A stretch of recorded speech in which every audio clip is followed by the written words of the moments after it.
Storytelling. Você já deve ter ouvido falar, lido a respeito ou até mesmo utilizado. Mas para que serve mesmo? E o que é? Vem comigo que eu vou conversar sobre isso hoje.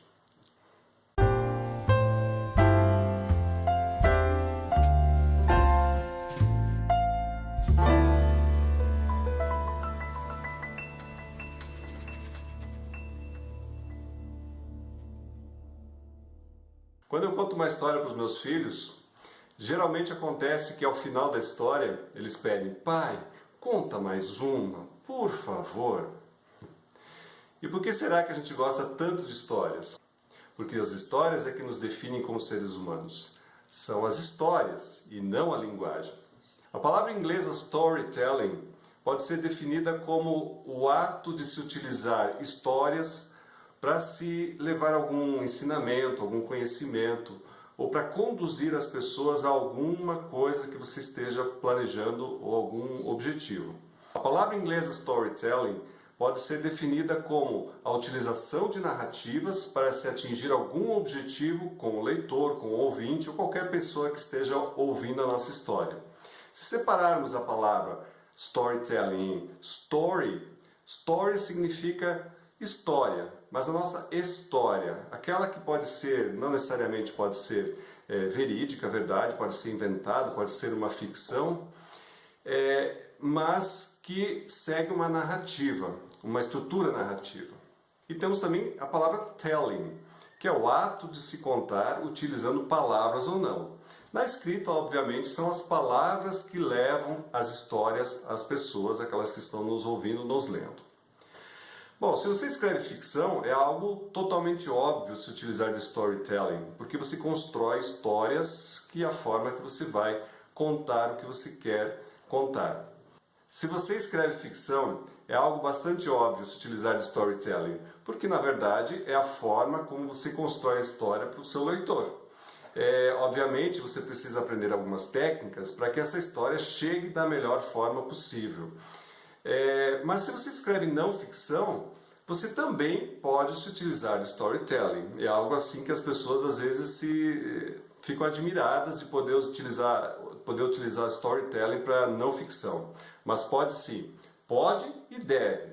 Se você pegar qualquer livro, ou a maioria dos livros de não ficção, eles geralmente têm uma história para introduzir algum assunto, ou para fazer com que o leitor atinja tal conhecimento. Eles geralmente se utilizam de histórias, de narrativas.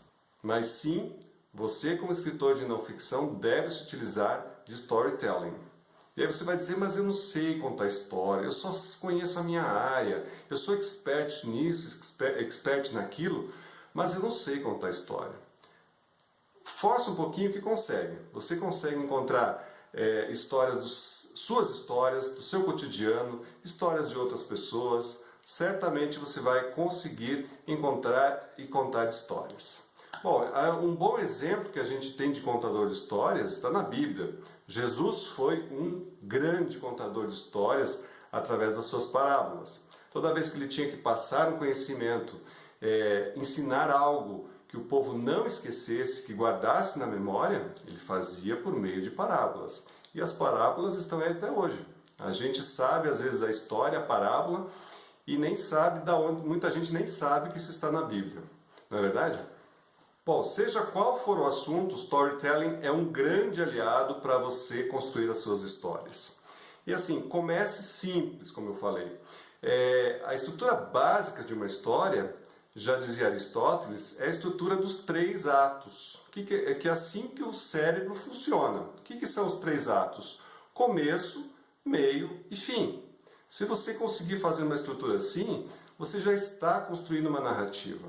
Bom, eu pretendo voltar a esse assunto de storytelling e de construção de histórias ao longo dos próximos vídeos, então não perca. E um último conselho: quando for criar uma história, gere emoção. Crie um vínculo emocional com o seu leitor, porque assim é que ele vai acompanhar essa história até o final. Crie um vínculo emocional com o seu leitor. Para que ele acompanhe o personagem, acompanhe a história até o final, é preciso ele estar envolvido com isso. Ok? É isso aí, pessoal. Curtam, compartilhem e comentem esse vídeo. Eu sou Sandro Bia, sou editor de livros e este é o canal Café de Escritor. Até a próxima!